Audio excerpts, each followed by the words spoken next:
بیٹھ جاؤ گے کہ کہیں ہم سے کسی قسم کی کوئی لغزش نہ ہو جائے اور ہماری پکڑ کا سبب نہ ہو جائے۔ اب وہ نہر جب آپ نے پار کی، آپ نے اپنے موزے اتارے کیونکہ کیچڑ تھا، آپ نے اپنی سلوار کو اونچا کیا اور آپ نے اوپر کر کے اپنے موزے جو کیچڑ کے ساتھ گدلے ہو چکے تھے ہلکے ہلکے، آپ نے اپنے کندھوں پر رکھے۔ روایت میں آتا ہے آپ نے اپنے کندھوں پر رکھے۔ حضرت ابو عبیدہ بن جراح رضی اللہ تعالیٰ عنہ امین الامت ہیں، امین الامت، جن کو پوری امت کے امین ہونے کا لقب رسول اللہ صلی اللہ علیہ وسلم نے عطا فرمایا۔ آپ ان کے استقبال کے لیے وہ نہر کے بالکل سامنے کھڑے ہیں، پیچھے فلسطین میں وہ ان کے حکمران اور ان کے عالم تورات و زبور و انجیل کے عالم اپنی کتابیں کھول کے انتظار کر رہے ہیں کیونکہ انہوں نے کہا ہمارے امیر المومنین آ رہے ہیں، وہ ان کی نشانیاں دیکھنا چاہتے تھے۔ آپ اس حالت میں آئے، آپ کے کندھے کے اوپر آپ کے موزے تھے، آپ کے جوتے مبارک تھے، آپ کے نالین پاک تھے، آپ کے نالین مطہر تھے جو آپ اپنے کندھوں پر رکھے ہوئے تھے۔ یہاں حضرت ابو عبیدہ بن جراح نے جب دیکھا نا تو آپ نے ناگواری کا اظہار کیا، آپ نے فرمایا امیر المومنین یہ کیا آپ کر رہے ہیں؟ وہاں پر بیت المقدس کے حکمران ہمارا انتظار کر رہے ہیں، وہ دیکھیں گے تو کیا سوچیں گے یہ امیر المومنین ہے؟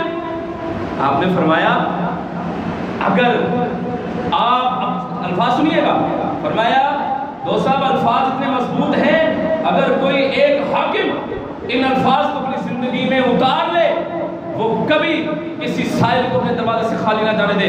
حضرت امیر المومنین نے فرمایا ابو عبیدہ اگر آپ امین الامت ابو عبیدہ بن جراح نہ ہوتے میں عمر فاروق آپ کو ایسی سزا دیتا کہ قیامت تک آپ عبرت کا نشان بن جاتے۔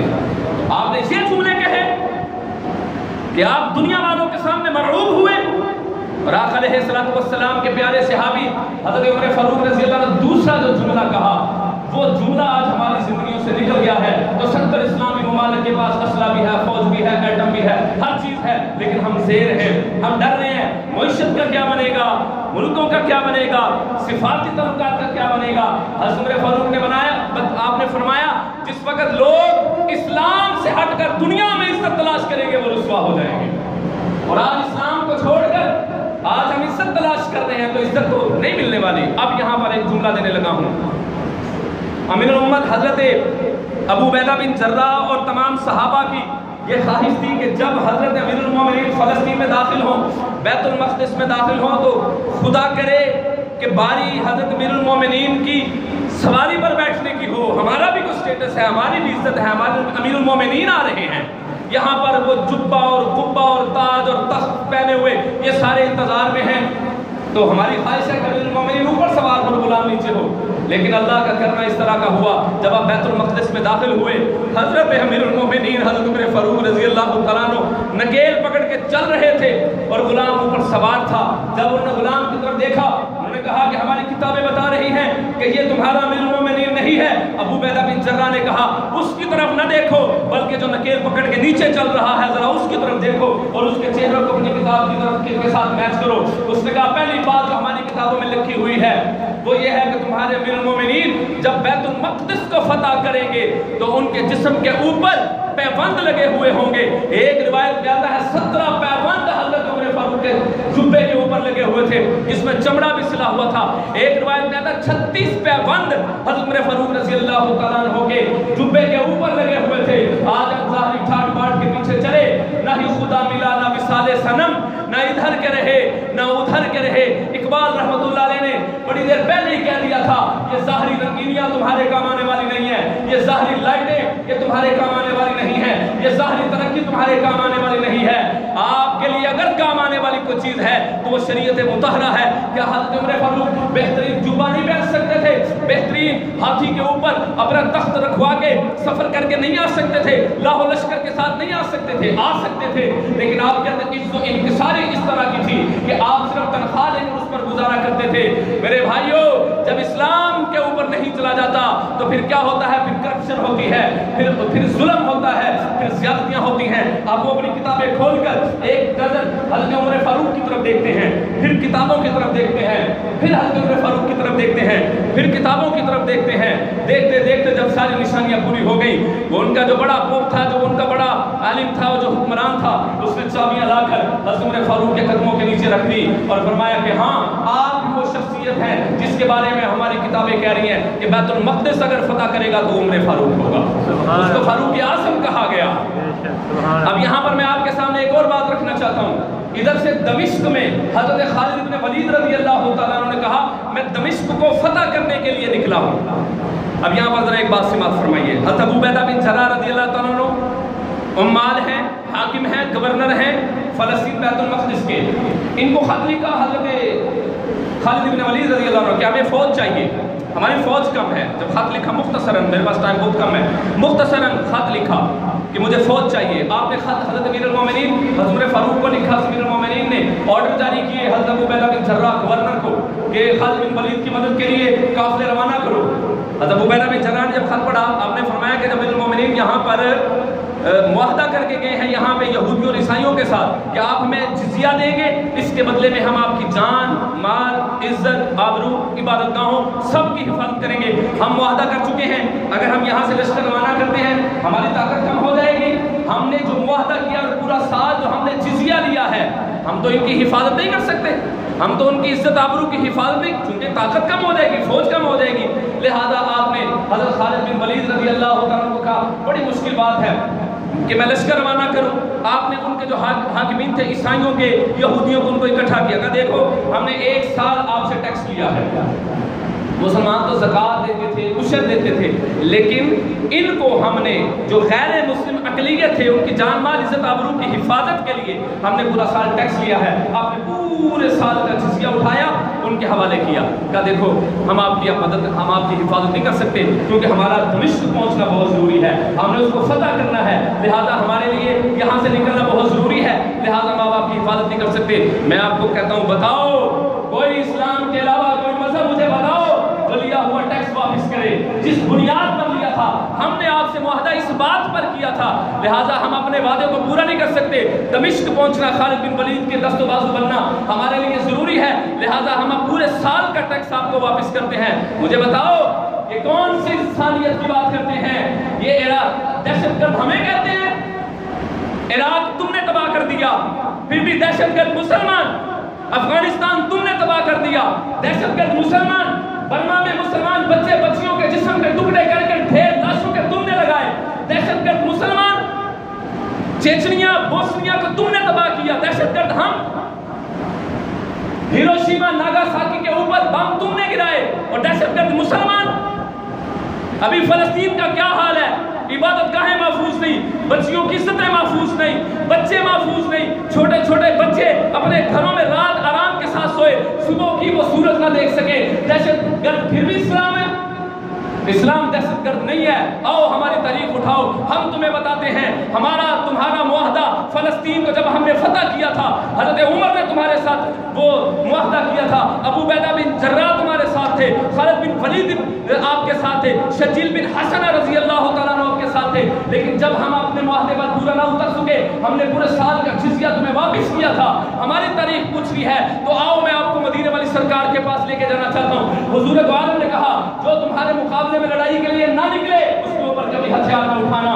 دیکھو تم جا رہے ہو، کسی عورت پر ظلم نہ کرنا، دیکھو کسی بچے پر ظلم نہ کرنا، دیکھو کھیتیوں کو نہ اجاڑنا، پھلدار درختوں کو نقصان نہ پہنچانا، دیکھو اگر تمہارا قبضہ پانی کے کنویں پر ہو جائے، دشمن پیاسا ہو اس کو پانی پینے سے نہ روکنا، دیکھو ان کی لاشوں کو مسخ نہ کرنا، یہ کوئی فاسفورس بم گرانا یہ انسانیت ہے، انسانیت کے علم بردار تم نہیں ہو، انسانیت کا علم بردار اسلام ہے، انسانیت کا علم بردار صحابہ اکرام رضوان اللہ علیہ اجمعین ہے۔ آؤ تو صحیح ہم آپ کو بتاتے ہیں کہ ہم نے کس طرح تمہارے ساتھ معاہدے کیے تھے۔ آج تم جو ہے ہماری تاریخ کو مسخ کرنا چاہتے ہو، تم جان بوجھ کر تم بلانا چاہو بھی تو ہماری تاریخ کو بلا نہیں سکتے۔ ہم نے تمہارے ساتھ یہ کچھ کیا ہے، اگر دغا کیا ہے تم نے کیا ہے، خیبر میں دغا کس نے کیا تھا، میثاق مدینہ میں دغا کس نے کیا تھا، اور آج بھی تم دغے باز ہو، تو آؤ قرآن کہتا ہے یا ایھا الذین آمنوا لا تتخذوا اليہود والنصارى اولیاء، وہ میری بات کو حاکم وقت تک پہنچائے،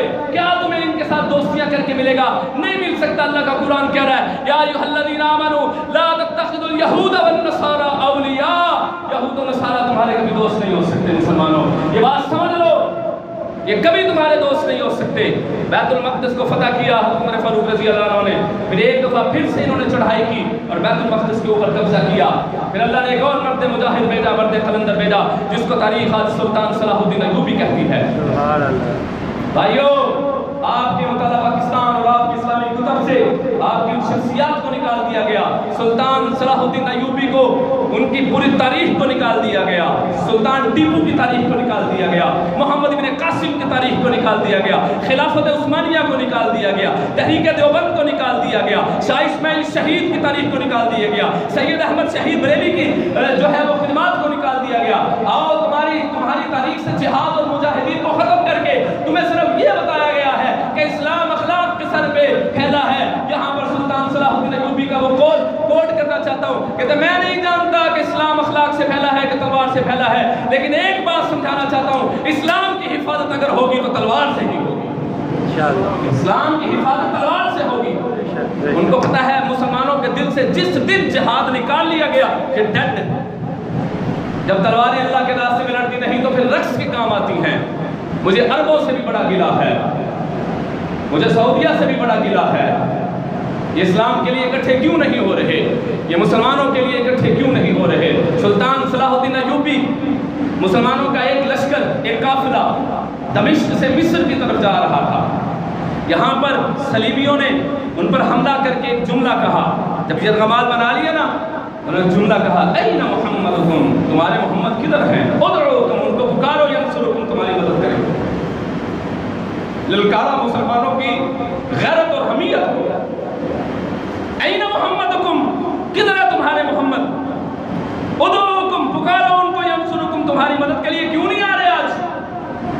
سلطان صلاح الدین ایوبی تک جب یہ بات پہنچی نا، یہ برنس نے کہا تھا، جو صلیبی جرنیل تھا، یہ برنس نے کہا، این محمدکم ادعوکم ینصرکم، پکارو، تمہارے محمد کدھر ہے آج؟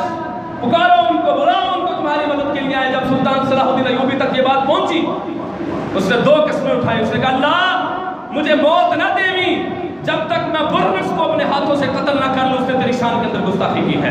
اے اللہ مجھے اس وقت تک موت نہ دیوی جب تک میں بیت المقدس کو فتح نہ کر لوں. اس نے دو قسمیں اٹھائیں گے. اللہ دو منتیں مانی اس نے، اللہ مجھے موت نہ دیں اس وقت تک. سلطان صلاح الدین ایوبی نے تیاری کی، مذمت نہیں کی، مرمت کے لیے تیار ہوا، جہاد کے لیے تیار ہوا، نکل کھڑا ہوا. آج یوں ہے نا، ہم مذمت کرتے ہیں، جی ہم مذمت کرتے ہیں، ہم یہ کرتے ہیں، ہم وہ کرتے ہیں، کیا اس سے ہوگا؟ وہ آپ کی بہنوں کی عزتیں لوٹ کر چلا گیا، ہم خاموش تماشائی بنے رہے. انہیں آپ کی عبادت گاہوں کو لوٹ لیا، ہم خاموش تماشائی بنے رہے. انہیں شیرخوار بچے دودھ پیتے بچوں کو ماں کی گود کے اندر ہی ختم کر دیا، ہم جناب تماشا دیکھتے رہ گئے. سلطان صلاح الدین ایوبی اٹھ کھڑا ہوا اور اس نے پھر جا کے بیت المقدس کو فتح کیا اور صلیبیوں سے آزاد کروایا. آزاد کروانے کے بعد اس نے کہا، سنیے، اس نے کہا کہ مجھے بہترین قرائے کرام چاہیے، بہترین مؤذنین چاہیے. مسجد کی 8 دن مسجد کی صفائی کرتا رہا، مسجد اقصیٰ کے لیے بہترین چٹائیاں قلیم بچھواتا رہا. اور محمد محی الدین زکی جو اس وقت کا سب سے بڑا عالم دین تھا، آج تو گیپ آ گیا حاکم وقت کے درمیان اور عالم کے درمیان. عالم حاکم وقت کے ساتھ رہنا چاہیے، حاکم وقت کی عالم کے ساتھ محبت ہونی چاہیے، عالم کی حاکم وقت کے ساتھ محبت ہونی چاہیے. اس نے ممبر حمص سے منگوایا گیا. کئی دنوں کے بعد بہترین حمص سے ممبر لا کر کھڑا کیا گیا اور آپ نے فلسطین کے مختلف علاقوں کے اوپر مؤذنین کو کھڑا کیا. پرگازانے لوگ، جتنی دیر صلیبیوں کا یہاں پر قبضہ رہا اور صلیب لٹکتی رہی، آج مؤذنین اذان دیں گے. ایک مؤذن نہیں، کئی مؤذن کھڑے کیے اور اذانیں جب فضا میں بلند ہوئی تو تاریخ کے جو الفاظ ہیں وہ سنیے. کا اتنی پرکیف آوازیں تھی، ایسے لگ رہا تھا جیسے روحیں، اتنی خوشی تھی کہ مسلمانوں کا پھر سے قبضہ ہو گیا بیت المقدس کی طرف، مسلمانوں کے قبلے کی طرف. اور میں کیسے لگ رہا تھا جیسے تمام مجمع کی روحیں نکل کر ہوا میں رقص کر رہی تھی. مسلمان خوش تھے آج. اور پھر سلطان صلاح الدین ایوبی وہ اس کے آخری، جب اس کا آخری وقت آیا نا تو اس نے کہا، اللہ وہ تلوار کیوں نہ بنی جو میرے سینے کو تیرے دین اسلام کے لیے چیر دیتی. سلطان صلاح الدین ایوبی کے لیے وہ تلوار ہی کسی کافر کی کیوں نہ بنی کہ تیرے دین کی سربلندی کے لیے، تیرے دین کے حفاظت کے لیے، نبی دو عالم کی نموس اور عزت اور حفاظت کے لیے وہ تلوار ہی کیوں نہ بنی اور سلطان صلاح الدین ایوبی کا سینہ چیر دیتی اور مجھے جہاد کی حالت میں موت آتی اور میں شہید ہوتا.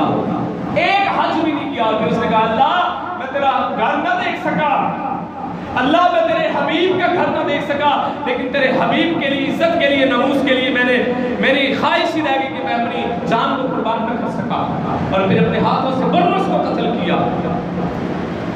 اور جب ان کے، اور میں آخری جملہ سنا کر بات ختم کرتا ہوں، کیونکہ ہمارے عزت میں آپ ہمارے بہت ہی مشہور و معروف ناطق موجود ہے، سلطان صلاح الدین ایوبی کی قبر کے سامنے دروازے پر یہ جملہ لکھا ہوا ہے۔ اس نے کہا کہ یہ مت سمجھو کہ صرف ایک سلطان صلاح الدین ایوبی مر گیا، آج سلطان صلاح الدین ایوبی مر گیا مطلب کیا پوری امت مر گئی، امت پھر سے کسی سلطان صلاح الدین ایوبی کی منتظر ہے۔